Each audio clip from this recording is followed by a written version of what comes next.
of the Box, membahas apapun yang Anda mau. Indonesia tanah airku cinta, Nusantara merdeka bhinneka tunggal ika. Bersama Awang Ajiwasita dan Om Bob. Greetings to each and everyone. Anytime you meet, I greet anyone. Whether it namaste, assalamu alaikum. Salam, salam, salam. Halo, kita ketemu lagi di Out of the Box, membahas apapun yang Anda mau. Sudah siap di sini Awang Ajiwasita bersama Om Bob. Langsung aja kita akan mulai diskusinya.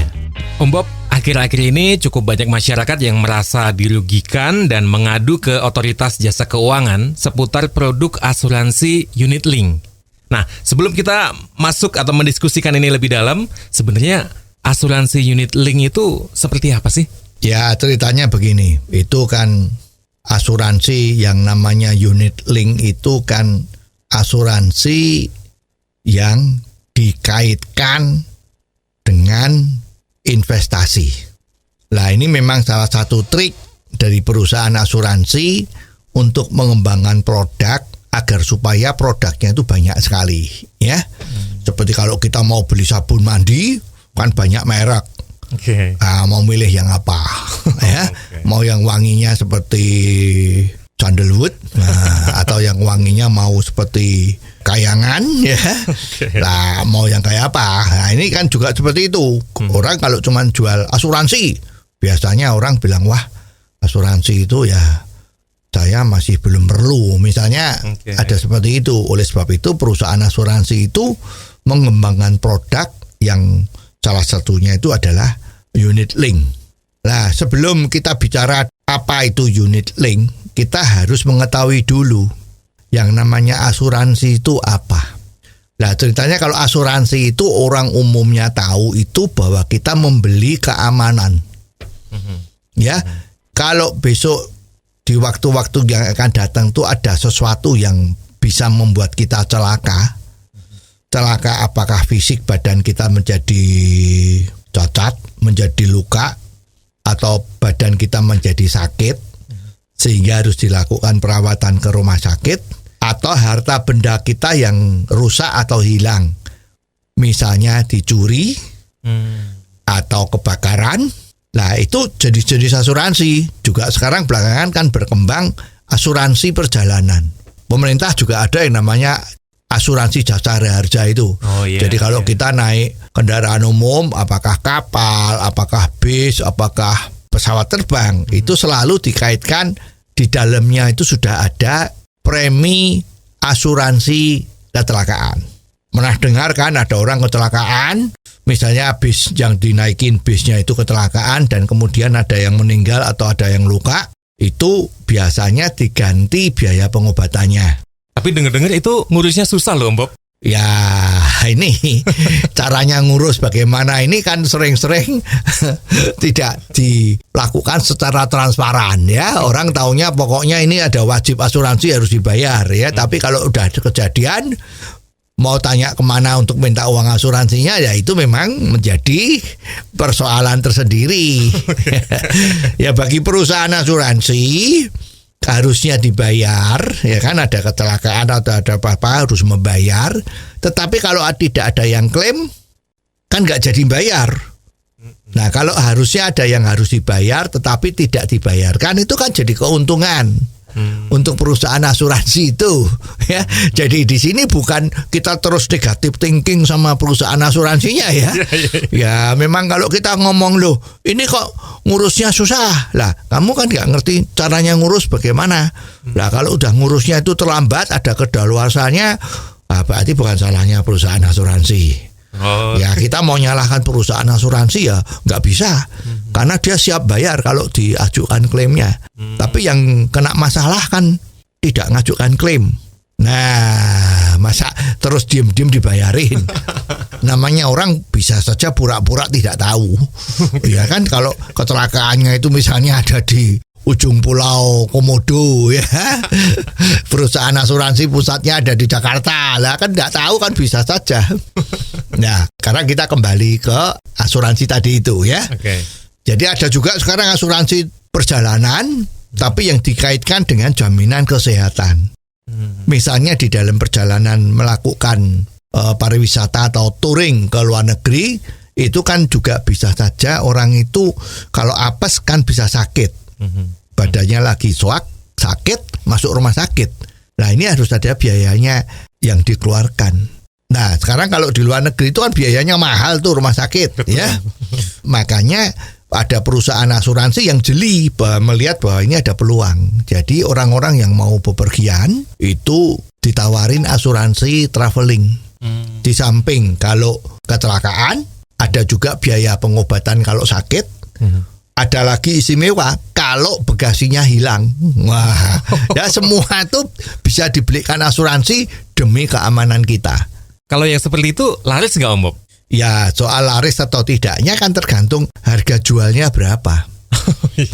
Ya, jadi kalau asuransi ini mahal, harganya mahal, ya pasti orang tidak mau ikut.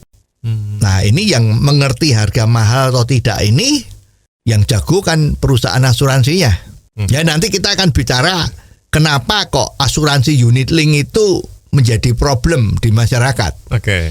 Nah, sekarang kita masuk ke unit link ya. Oke.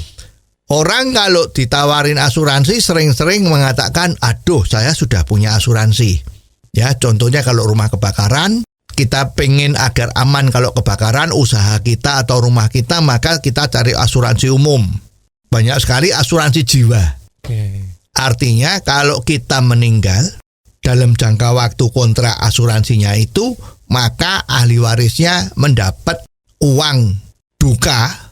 Sebetulnya juga uangnya asuransi dari yang punya jiwa ya. Itu untuk diberikan kepada ahli warisnya. Nah, ini juga ada. Ya, sehingga perusahaan asuransi menawarkan pada orang-orang yang punya uang, you mau asuransi jiwa nggak? Agar supaya ahli waris you itu nanti kalau you ada sesuatu sehingga meninggal dunia, bisa mendapat santunan. Ya, warisan lah ceritanya seperti itu ya, yang dari perusahaan asuransi ya. Nah, itu harganya berapa itu banyak sekali variasinya. Nah, terus juga tipe-tipe asuransi jiwa ini ada yang macam-macam. Bahwa misalnya bayarnya tiap tahun 10 juta harus dibayar selama 20 tahun. Nah, setelah 20 tahun habis, maka tidak perlu bayar asuransi lagi, tapi jiwanya tetap dilindungi. Kalau nggak salah itu umumnya sampai umur 99 tahun. Jadi kapanpun meninggalnya, asal asuransi you udah dibayar 20 tahun, maka dia akan mendapat warisan ahli warisnya ya. Yang bayari premi kalau dia udah meninggal kan tidak menikmati, jadi yang menikmati ahli warisnya. Ya, jadi ini juga susah ya, perusahaan asuransi kalau mau jual asuransi jiwa ini juga susah karena banyak juga orang yang tidak mau ikut. Saya kok ikut asuransi jiwa di mana uangnya baru didapat kalau saya meninggal. Wah, saya nggak mau meninggal cepet-cepet nih. Jadi nggak mau. Wah, ini susah ya. Jadi makanya keluarlah asuransi jiwa yang di dalamnya dikaitkan dengan investasi. Yang ini yang dinamakan asuransi unit link. Artinya, you punya premi yang dibayarkan itu sama perusahaan asuransinya itu di-split, dibagi. Untuk bayar asuransi jiwanya berapa persen dari uang yang masuk, sisanya untuk membeli barang yang namanya investasi. Om Bob, kita akan break dulu sebentar, dan kalau Anda punya komentar, silakan dikirim melalui WhatsApp ke nomor 0878 5590 7788. Anda juga bisa mendengarkan Out of the Box versi pendek atau singkat dalam program Underline yang disiarkan di radio kesayangan Anda ini setiap hari. Ikuti juga ya channel YouTube Om Bob Indonesia. Greetings to each and everyone. Salam, salam, salam. Out of the Box membahas apapun yang Anda mau. Awang Ajiwasita bersama Om Bob. Banyaknya masyarakat yang merasa dirugikan terkait dengan produk asuransi unit link masih kita bahas di sini. Kita lanjutkan lagi ya. Lah, biasanya ini yang jual iming-imingnya adalah kalau you sudah bayar 5 tahun, tahun ke-6 you sudah nggak perlu bayar premi. Oke. Karena uang hasil investasi you yang tadi dibagi tahun pertama, kedua, ketiga, keempat, kelima tadi itu sudah cukup bisa menutup biaya asuransinya yang tiap tahun kan juga harus dibayar. Cuman bayarnya pakai hasil investasi itu. Oke. Ini adalah satu penjelasan-penjelasan yang bisa saja orang yang tidak mengerti soal asuransi menjadi keblinger. Oke. Ini yang menjadi banyak masalah, menjadi persoalannya masalah. Itu ada yang kontraknya bayarnya 5 tahun, ada yang 8 tahun. Ya tergantung waktu penjualan asuransi unit link tadi itu apakah sudah disetujui bersama. Wait, Om Bob, misalnya nih kita mau ambil asuransi dan jangka waktunya itu 8 tahun, tapi tiba-tiba di tahun ke-3 atau ke-4 gitu kita mau berhenti gitu. Terus gimana dong? Nah ini memang sepertinya kemarin yang keluh kesah itu ya seperti itu. Jadi kalau udah jalan di asuransi, tadi itu unit link, kontraknya 5 tahun atau 8 tahun, itu kan ya namanya situasi perekonomian itu kan susah. Ya seperti kemarin itu tiba-tiba pandemi itu muncul. Semua usaha decline ya. Semua yang kerja kemungkinan tuh gajinya dipotong. Kecuali pegawai negeri kan gajinya nggak dipotong. Aman ya. Nah terus juga kemungkinan PHK. Ya jadi orang yang ikut asuransi unit link tadi itu menjadi dilema. Ya karena pada saat kontrak tanda tangani 9 tahun, 8 tahun, 5 tahun tadi itu kan dengan asumsi bahwa income-nya yang beli asuransi tadi itu cukup oke. Ya jadi dia wah ini saya punya uang bisa asuransi, jadi next kedepannya saya terlindungi sama asuransi itu. Ya nah sekarang tiba-tiba situasi pandemi seperti ini nggak punya uang yang cukup untuk menutup asuransi tadi itu. Ya asuransi itu bisa dibayar bulanan, misalnya sebulan 2 juta. Kalau yang gede bisa sebulan 10 juta juga bisa, tergantung berapa dana yang you masukkan untuk beli unit link tadi itu. Ya tidak terbatas. Ya seperti orang sekarang kalau mau ikut reksadana itu 10.000 pun boleh ikut reksadana. Tapi 10 miliar juga ada. Jadi tergantung kekuatan dari masing-masing individu. Nah masalahnya di dalam kontrak itu terjadi semacam klausul yang sering-sering itu orang marketingnya asuransi itu tidak bicara dengan gamblang. Ya karena kalau bicara dengan gamblang itu biasanya orang-orang yuk mikirnya panjang. Wah ya ini bagaimana ya? Wah kalau apa aku sanggup? Kalau nggak sanggup aku akan menjadi rugi. Ya sehingga orang-orang marketing di sini marketingnya orang-orang asuransi itu ya salesman ya, yang cari nasabah untuk beli asuransinya itu ya. Tapi coro kerennya kan labelnya kan marketing. Ya apa labelnya juga ada yang namanya konsultan finance. Wah, artinya kalau you punya uang, saya menjadi konsultannya ya kamu harus masuk asuransi unit link ini ya. Jadi pokoknya itu gagah-gagah semua. Ya. Dan biasanya salesman asuransi ini digajinya oleh perusahaan asuransi unit link tadi itu adalah sistemnya based on commission. Kalau you nggak bisa dapat nasabah, you tidak dapat gaji. Gajinya gede dong Om Bob. Iya karena basisnya adalah commission. Memang biasanya perusahaan asuransi itu tidak mempunyai yang namanya gaji tetap. Ya semacam freelance, tapi ya agak terikat-terikat sedikit lah karena bapak kartu namanya yang gagah itu dari perusahaan asuransinya. Biasanya perusahaan asuransinya ini gede-gede, gedungnya gede-gede. Kalau di Jakarta itu ada gedung yang namanya perusahaan asuransi, malam pakai lampu kelap-kelip, wah hebat ya, supaya orang percaya bahwa ini perusahaannya hebat gitu kan. Tapi yang bangkrut juga ada ya. Nah sekarang gajinya gede ya. Ada yang begitu you dapat kakap, pancingan kakap. Jadi artinya kan salesman ini kan diterjunkan di masyarakat agar cari siapa yang punya duit yang bisa jadi nasabah asuransi tadi itu. Nah kalau secara intern ngomong kan you harus pasang jaring sebanyak-banyaknya. Siapa tahu nanti ada yang terjerat, gitu kan. Oke. Ya istilahnya nggak enak lah bilang terjerat gitu ya. Ada juga istilah yang coro kerennya kan menyesatkan ke jalan yang benar. Menyesatkan ke jalan yang benar. Ya, beli asuransi itu menyesatkan ke jalan yang benar, misalnya begitu. Ya. Nah, ternyata gajinya mereka itu begitu dapat korban, korban yang masuk asuransi, itu dia kalau nggak salah itu antara 30 sampai 40% total yang dibayar pada tahun pertama. Ya, biayanya asuransi itu bayarnya begitu. Kalau ada yang ikut tahun pertama 30 sampai 40% itu menjadi miliknya sang salesman tadi itu. Tahun kedua masih ada lagi. Kemungkinan merosot tapi tidak lagi 30-40 jadi 10 sampai 20. Tahun ketiga masih dapat lagi sepanjang orang itu masih bayar terus. Ya, jadi dia harus maintenance supaya jangan putus bayar asuransi unit linknya tadi itu. Nah, kalau nggak salah sampai tahun keempat itu sudah nggak ada. Ya, artinya dia sudah nggak dapat komisinya tadi itu. Giliran katanya ya perusahaannya yang menikmati sekarang. Dan kalau kita tahu itu salesman asuransi itu luar biasa memang pendapatannya. Hampir setiap tahun media cetak koran nasional itu ada iklan dari perusahaan-perusahaan asuransi yang mengatakan tahun ini, kemarin sebelum COVID ya, kita mengirim orang untuk ikut tur menuju Turki.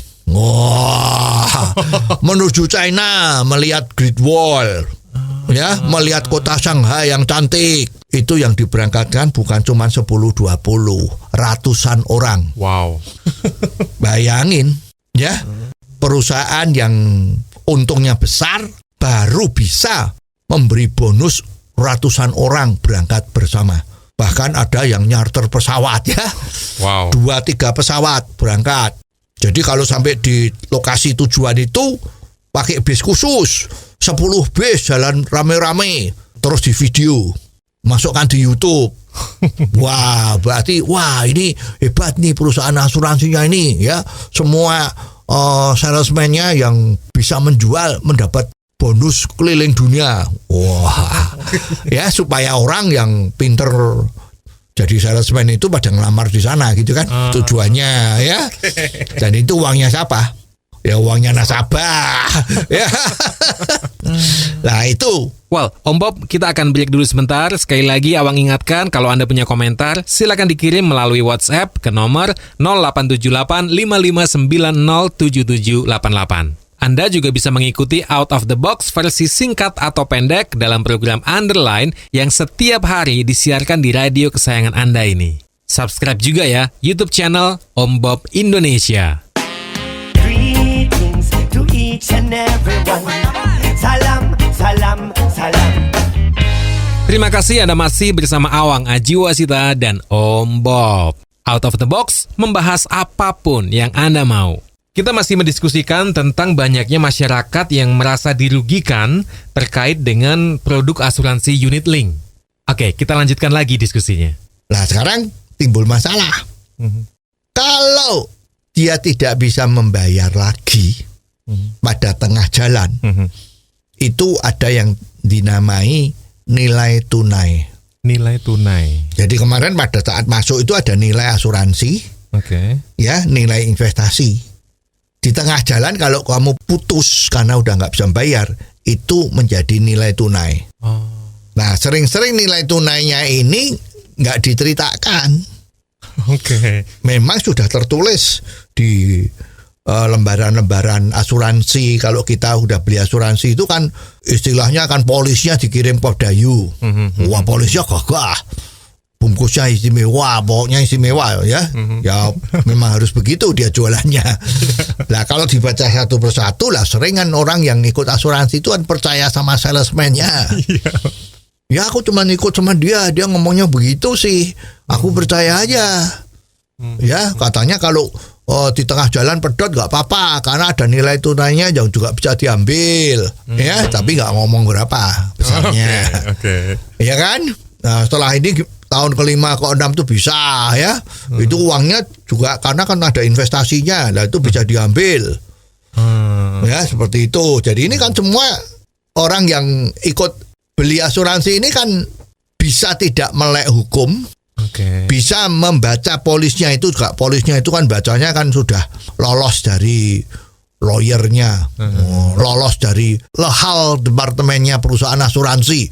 Wah, jadi kata-katanya itu sudah luar biasa. Ya kalau orang awam baca juga bingung karena mubeng bagaimana. Ya pokoknya kalau terjadi sesuatu perusahaan asuransinya itu ya tidak salah karena you sudah menandatangani mau ikut.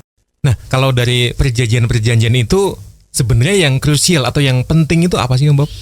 Ya kalau asuransi jiwa itu sering-sering ada satu klausul yang dulu bahwa perjanjian ini menjadi batal apabila yang beli asuransi jiwa itu mati karena bunuh diri. Itu maka tidak berlaku. Ya. Tapi belakangan orang juga mikir, loh, apakah orang bunuh diri itu gampang dilakukannya kecuali teroris ya? Teroris yang bawa bom bunuh diri itu bisa karena dia sudah kecil itu otaknya dicuci pakai doktrin yang salah itu. Kalau bunuh diri kamu melukai atau membunuh orang-orang yang tidak seiman atau kafir maka kamu akan masuk surga. Itu kan doktrin yang seperti itu. Nah kita belum tahu ini asuransi itu kalau ada teroris dia tuh beli asuransi terus dia mati bom bunuh diri, ini dapat ganti nggak? Ahli warisnya ya belum tahu ini, ya belum pernah ada cerita, ya. Tetapi secara umum kan dikatakan kalau orang normal yang belum terdoktrin otaknya itu untuk melakukan bunuh diri itu kan setengah mati, takutnya luar biasa. Kecuali orang yang sangat stres, loncat dari lantai 11 itu kan ada juga kan? Betul. Orang yang depresi terlalu banyak karena COVID misalnya ya, wah itu juga ada yang bunuh diri gitu. Lah belakangan perusahaan asuransi juga pinter. Ya dia kan mikir-mikir ini yang bunuh diri kan wah kecil banget dibandingkan orang yang tidak bunuh diri kan. Maka sekarang ada perusahaan yang memulai walaupun bunuh diri uang tanggungan tetap diberikan kepada ahli warisnya. Wah, jadi sesuatu yang tidak umum dijadikan keunggulan untuk menjual. Ya jadi orang nggak pikir, wah hebat ini perusahaannya nih, bunuh diri aja diganti. Wah, dia tidak khawatir kalau orang pada bunuh diri gitu kan. Kalau ada ganti itu kan rugi, misalnya preminya itu 100 juta. Ternyata kalau you meninggal itu gantinya 10 miliar kan ada itu. Oh iya. Ini kalau saya bunuh diri dapat 10 miliar nih. Tapi ya jarang orang yang mau kan. Kalau dibunuh betul. Oke. Ya. Nah, kalau terjadi pembunuhan, maka perusahaan asuransi ini akan melihat, mencari ya pembunuhannya ini bagaimana jalannya. Nah, itu akan diganti karena memang yang diasuransikan asuransi jiwa. Tapi kalau pembunuhannya itu sekongkol, nah nggak ngerti ini. Ini nanti rame lagi itu, ya nanti akan diputus di pengadilan tuh, rame itu, ya. Ini memang harus hati-hati kalau orang beli, ya. Nah sekarang untuk yang krusial itu ada banyak macam itu, yang perlu hati-hati ya. Satu kalau asuransi jiwa itu bilangnya apa? Relatif kalau asuransi jiwa itu lebih tidak ada sesuatu yang bahaya lah ya. Memang kalau mati ya dibayar gitu dah. Ya. Tapi kalau orang yang beli asuransi, baik asuransi kematian, tadi itu kan asuransi jiwa, atau asuransi kesehatan, itu sang ahli waris tahu nggak kalau dia tuh beli asuransi? Nah kalau tidak tahu, ya kayak yang kecelakaan tadi dong Om. Iya, kalau kecelakaan yang tadi itu kan nggak ngerti ngurusnya kemana. Kalau yang ini biasanya kan punya akte kematian. Ya, jadi punya akte kematian tuh udah sah kalau dia meninggal kan. Masalahnya yang di sini sekarang, kalau tadi asuransi kecelakaan itu dia tahu bahwa setiap orang beli tiket untuk traveling itu selalu ada asuransi jasara harja. Betul. Ya, tapi sekarang kalau orang meninggal belum tentu tahu apakah dia punya asuransi jiwa atau tidak. Ya, sebetulnya perusahaan asuransi ini harus mempunyai itikat baik atau peraturan pemerintah yang ngatur bahwa setiap ada orang yang beli asuransi jiwa, maka perusahaan asuransi ini wajib melapor kepada satu macam lembaga yang mengurusi asuransi jiwa ini. Ya, jadi seperti kalau kita ada perjanjian waris, ya, kalau ada orang yang mau meninggal sudah bikin waris lewat notaris, maka notaris itu wajib mengirimkan surat wasiat tadi itu pada satu lembaga milik pemerintah. Nah, sekarang perusahaan asuransi jiwa ini ada tidak kewajibannya ini? Okay. Ya, ada orang yang beli asuransi jiwa kan tidak ngomong-ngomong sama istrinya, tidak ngomong sama anaknya, ya, takut nanti menimbulkan masalah baru. Uang gua buat beli asuransi jiwa, lah gitu kan susah. Tapi padahal itikat baiknya ada. Okay. Nah, tapi perusahaan asuransinya kalau tidak ada kewajiban lapor sama lembaga pemerintah, tentu lembaga yang mengurusin asuransi jiwa ini harus punya link dengan catatan sipil kan. Begitu ada orang meninggal, membuat akte kematian, catatan sipil kan sudah tahu bahwa oh si A si B ini kemarin meninggal. Betul. Dia langsung bikin laporan ke lembaga yang tadi itu secara otomatis. Dulu susah, tapi sekarang mestinya online. Online ya ada yang mati, langsung lembaga itu tahu. Oh ini ada mati dan dia punya asuransi. Hei perusahaan asuransi, ini udah beli asuransi, lu harus bayar kan gitu. Kalau nggak ada lembaga seperti itu, ini kan menjadi titik rawan. Apakah betul apa yang kita bayarkan untuk asuransi jiwa ini besok kalau yang beli asuransi itu meninggal dunia, apakah betul itu dapat? Belum tentu ahli warisnya itu memegang polisnya. Apalagi syarat-syaratnya itu kalau mau ke klaim polis aslinya mana? Wah itu gimana? Wong jelas-jelas ada catatannya kok diminta polis aslinya. Nah, karena polis aslinya bisa diumpet sama orang yang beli itu nggak tahu di mana wong sudah meninggal. Apa kalau mau meninggal itu terus pergi ke perusahaan asuransi? Ini polis asuransi saya nanti bentar lagi meninggal, kan tidak begitu. Nah inilah dunia asuransi di Indonesia jiwa itu harus ini diterapkan. Jadi kalau ini belum jelas seperti itu ya ini titik rawan. Jadi orang yang beli kudu mikir-mikir, ini perlu dipertanyakan. Kadang yang banyak yang percaya sama salesman-nya. Nah harus ditanyain, ini benar nggak ada yang tahu lembaga yang bisa melindungi saya, hak saya sebagai konsumen, hak saya sebagai pemegang polis jiwa. Oh iya itu pasti, oh ya pasti, kan mesti gitu kan yang jualan. Mana buktinya? Lah begitu.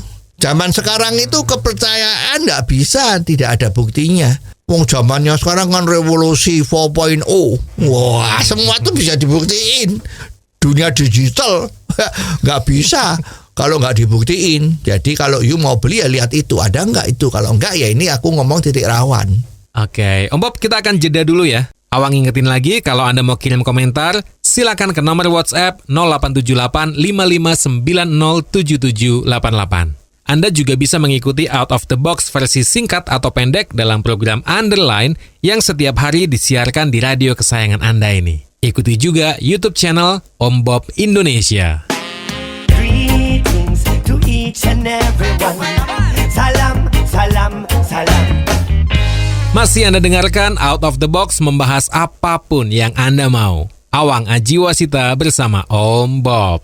Kita masih mendiskusikan tentang banyaknya masyarakat yang merasa dirugikan terkait dengan produk asuransi unit link. Oke, kita lanjut lagi diskusinya. Kembali ke laptop ya.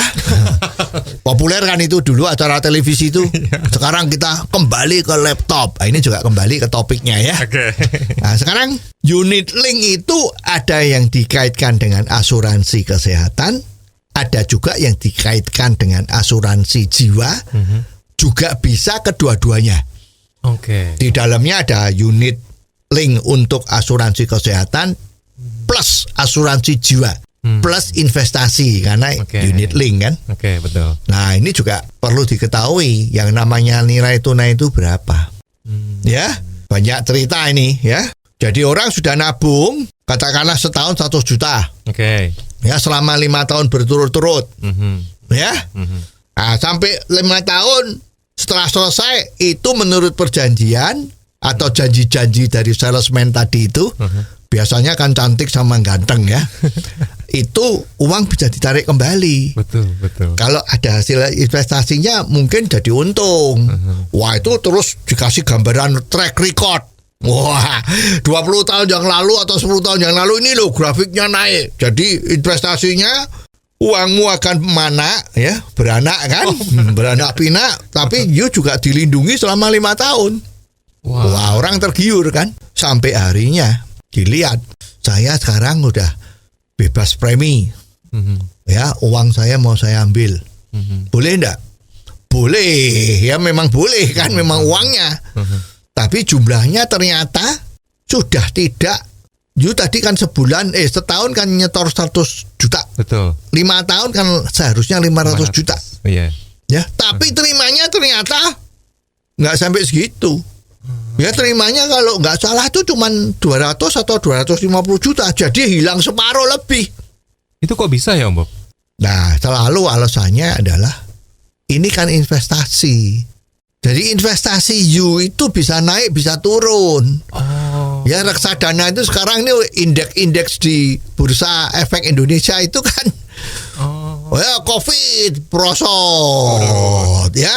Nanti ada gerakan sedikit rupiah menguat atau gimana tuh. Oh, itu indeksnya naik lagi. Jadi ini investasi itu nggak bisa dijamin. Nah, tapi track recordnya kemarin waktu jualan ngeliatin yang tinggi-tinggi itu.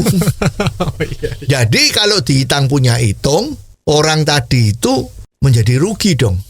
Kalau pemikirannya adalah investasi. Lah, harusnya kalau uang saya tiap tahun tuh 100 juta, selama 5 tahun itu kan 500 juta. Betul.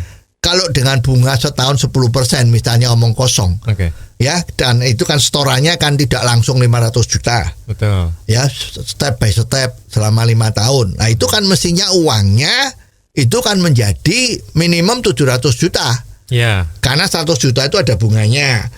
Tahun kedua 200 juta ada bunganya. Betul kan? Kalau investasi kan begitu. Betul. Harusnya 700 juta. Lah, ini kok saya terima cuma 200 juta. Jadi seharusnya kan kehilangannya kalau pakai hitungan matematik kan kehilangan 500 juta. Kan begitu kan? Iya. Nah, terus pihak asuransi ini oknum atau bukan ya? Pokoknya pihak asuransi ngomong, lah ini kok jadi seperti itu. Lah iya, memangnya kalau kamu asuransi jiwa atau asuransi kesehatan itu gratis. Kan kemarin sudah diomongin, uangmu itu sebagian buat bayar asuransimu, biayanya sebagian diinvestasikan. Nah, itu dia pinter, ada satu grafiknya. Tahun pertama 90% buat bayar asuransinya. Maka salesman-nya bisa dapat 30% kan. Investasinya cuman 10%. Nanti tahun 2 asuransinya 50%. 50% buat ini. Investasi. Itu yang ngatur dia. Dengan pengalamannya mudah-mudahan nanti akan untung. Ternyata jeblok. Nah, terus dipertanyakan orang yang rugi tadi itu. Jadi selama ini saya asuransi jiwa selama 5 tahun. Kalau pakai hitung-hitungan tadi itu, saya biayanya asuransi jiwa saya 500 juta dong. Kan uang saya seharusnya 700 juta, kembali 200 juta. Apakah itu kerugian investasi atau apa? Taunya saya beli unit link asuransi jiwa. Nah, ini apa yang terjadi? Seolah-olah ini menjadi benar bahwa biaya asuransinya menjadi terlalu mahal. Asuransi jiwa selama 5 tahun saya mengeluarkan duit 500 juta. Kan begitu, karena uang tadi kan tidak dapat bunganya, dicampur-campur hitungannya seperti itu. Itulah sebabnya perusahaan asuransi itu kan jadi hebat-hebat. Karena jualannya marginnya gede, risikonya sedikit. Ya, jadi apakah ini salah? Ya tidak salah. Asuransinya tidak salah perusahaannya. Nasabahnya salah nggak? Salah. Karena nasabahnya tidak tahu aturan permainannya itu kayak apa. Dan nasabahnya itu tidak ngerti kalau hitung-hitungannya itu kayak gitu. Nah, untuk mengerti hitungan-hitungan seperti ini itu kan tidak sembarangan orang bisa. Cuman percaya sama salesman-nya. Jadi yang hebat itu perusahaan asuransinya hebat, salesman-nya hebat sehingga bisa keliling dunia tiap tahun. Yang tidak hebat atau yang kurang pinter, jangan ngomong goblok ya. Yang kurang pinter nasabahnya, dia tidak tahu. Jadi kalau kita lihat kemarin yang teriak-teriak di koran, yang teriak-teriak di hampir seperti demo lah, ya. Demo kan sekarang bisa virtual juga tuh ya, virtual demo ya. Unjuk rasa virtual itu ada itu kemarin kan. Nah ini ya kalau kita lihat itu adalah orang-orang yang hatinya polos. Pendapatan saya pas-pasan tetapi saya menyisihkan agar supaya seperti dapat ini. Ya jadi begitu uangnya mau diambil loh kok tinggal 10%. Ini menjadi problem. Nah ini yang menjadi repot. Jadi memang ya itu kan ada pameo itu. Orang kalau malu bertanya sesat di jalan. Ya jadi sekarang kalau ada orang yang nawar-nawarin kok sangat bagus, ya jangan tergiur dulu. Tanya sama orang yang sudah ikut ya, apa betul baik. Itu jadi memang kalau kita hatinya terlalu baik, aduh gua punya uang ini diminta untuk ikut asuransi, ya udahlah, oh kayak apa sih, ya oke, gitu aja ya. Yang salah yang punya duit. Yang cari duit gak salah, memang dia harus cari duit seperti itu dengan berbagai macam caranya. Secara lokal, polisnya itu yang sudah melalui lehal departemen sebuah perusahaan, wah ini pasti juga pakai konsultan hukum yang hebat, ya, pengacara yang hebat yang nyusun kalimat-kalimatnya supaya jangan salah. Wah itu udah pasti kita kalah kalau kita mau klaim karena udah tanda tangan kan. Lalu gimana dengan asuransi kesehatan, Om Bob? Nah, asuransi kesehatan ini juga ada titik-titik rawan yang harus dilihat. Yaitu klausul-klausulnya itu ada yang dikatakan asuransi kesehatan ini termasuk semua penyakit. Kalau masuk rumah sakit dibayar macam-macam. Kecuali itu harus dihati-hati. Okay. Kecuali satu, kalau penyakitnya itu termasuk penyakit kritis. Kanker, leukemia, liver atau apa-apa itulah. Pokoknya yang itu harus hati-hati. Terus juga ada klausul, you merokok atau tidak. Kalau dasarnya you tidak merokok, terus waktu kamu beli asuransi jiwa itu memang tidak merokok. Tetapi pada satu saat you ketahuan pernah ngerokok satu batang pun, itu you punya asuransi kesehatan itu bisa batal.